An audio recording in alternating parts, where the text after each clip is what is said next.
They say sometimes a country rises from ruin not because the skies are kind, but because one person dares to push through storms. South Korea after the Korean War was exactly that kind of place, broken, starving, full of despair. Imagine walking through ruined roads, rice fields drained of promise, factories silent, people barely getting by. That was 1950s Korea. And then one man stepped forward, not with small dreams, but with a fierce plan to rebuild, to reform, to industrialize. That man was Park Chung-hee. But rising from ruin meant making choices that would split the land, the people. Their hopes: some would benefit, others would suffer. The transformation would bring wealth, jobs, modernity, but at a cost. This is the real story of how Park's economic reforms carved South Korea into a tiger economy, weaving hope and fear tightly together, and what lessons we can still use today. After the Korean War ended in 1953, South Korea was devastated. Infrastructure lay in pieces. Agriculture was weak, inefficient, and outdated. Many people were dying of hunger or disease. The government was corrupt and unstable, surviving mostly on foreign aid from the United States, which kept the lights on but did not build the foundation for growth. To make matters worse, North Korea, backed by Soviet support, had inherited more of the heavy industry from the Japanese colonial period. In comparison, South Korea seemed stuck in poverty, a forgotten corner of the world with no natural resources, no big industries, and little hope. The streets of Seoul were filled with beggars, widows, and orphans. Men looked for work that did not exist. Women sold scraps at markets just to buy rice. The per capita income of South Korea was lower than most African nations at the time. It was said that the only export South Korea had was people workers leaving to serve in foreign armies or to labor overseas. The nation felt like a candle flickering in the wind, ready to die out at any moment. Then came 1961, when a military coup led by General Park Chung-hee overthrew the weak government. Park was not born with privilege. He was the son of poor farmers, raised in poverty, shaped by hardship, and trained in both Japanese and military traditions. He was not a man who loved democracy, he was a man who loved order, discipline, and results. To some he was a savior. To others he was a tyrant waiting to happen. But one thing was certain: he had a plan.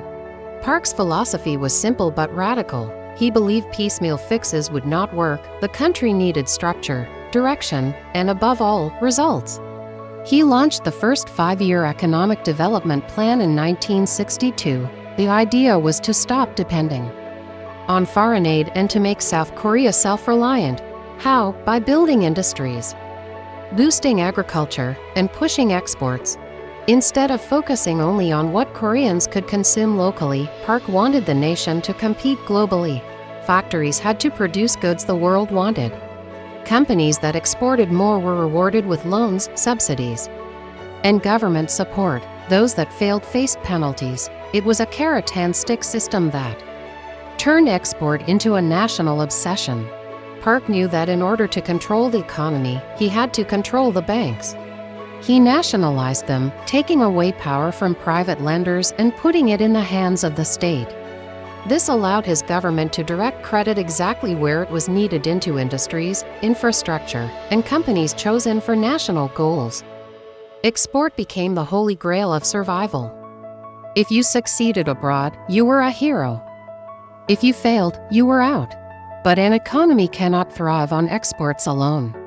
It needs infrastructure: roads, ports, electricity, railways. Park poured massive investment into these. The most famous project was the Seoul-Bisan Expressway. Critics called it wasteful, saying South Korea had no cars to justify such a highway. Members of the assembly called it madness. Foreign advisors shook their heads. But Park insisted. He believed if you build the road, the cars will come, the trade will come, the future will come. And decades later, that road became the spine of Korea's economy, carrying goods, people, and ideas across the nation. Park also turned his eyes to the countryside. He knew if rural people felt left behind, the system would collapse. In 1970, he launched the Saemaul Undong, or New Village movement. Villages were given materials like cement and steel, and the villagers had to organize themselves to improve their communities, build roads, dig wells, set up schools. If they succeeded, they got more support. If they failed, they got less. The idea was to instill self-reliance, pride, and unity. It worked in many places, transforming mud huts into tiled houses, dirty paths into proper roads, and hopeless communities into proud ones. Suddenly, villagers began to believe they too were part of the nation's rise, not forgotten relics of the past. But Park was not satisfied with just textiles and basic goods. He knew a nation cannot become strong by sewing shirts alone. In the 1970s, he pushed South Korea into the heavy and chemical industry, drive steel, shipbuilding, petrochemicals, machinery, electronics. These industries required huge investments, complex technology, and foreign raw materials. Many thought it was reckless. What if demand failed? What if oil prices spiked? What if debt sank the nation? Park brushed aside doubts and doubled down.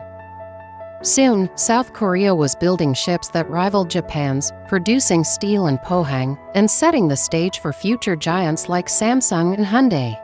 But all of this came at a price. Workers labored long hours in dangerous factories, often under poor conditions. Rural communities sometimes felt pressured to meet government expectations. Political dissent was not tolerated. Newspapers that criticized the regime were censored. Student protests were crushed. Freedom of speech and democracy were sacrificed in the name of growth. Park, South Korea was a place of progress, but also a place of fear. Another cost was the rise of the chaebols family-owned conglomerates like Samsung, Hyundai, and LG. Park showered them with loans, subsidies, and government contracts as long as they met export targets. These chaebols grew into giants, driving growth but also concentrating wealth and power in a few families. Cronyism and favoritism became inevitable side effects. Workers began to notice the gap between the rich owners and the poor laborers, and resentment grew. Still, results began to show. By the late 1960s and early 1970s, South Korea's GDP was rising at double digits. Exports multiplied year after year.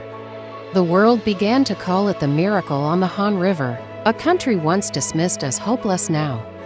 Built highways, steel plants, and factories buzzing with energy, South Korea was no longer poor.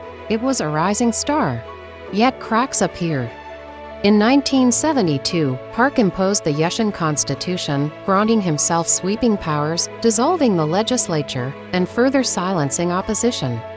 He argued that political stability was needed to secure economic progress.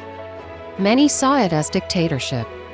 The global oil shocks of the 1970s hit Korea hard, raising the costs of imports and exposing vulnerabilities.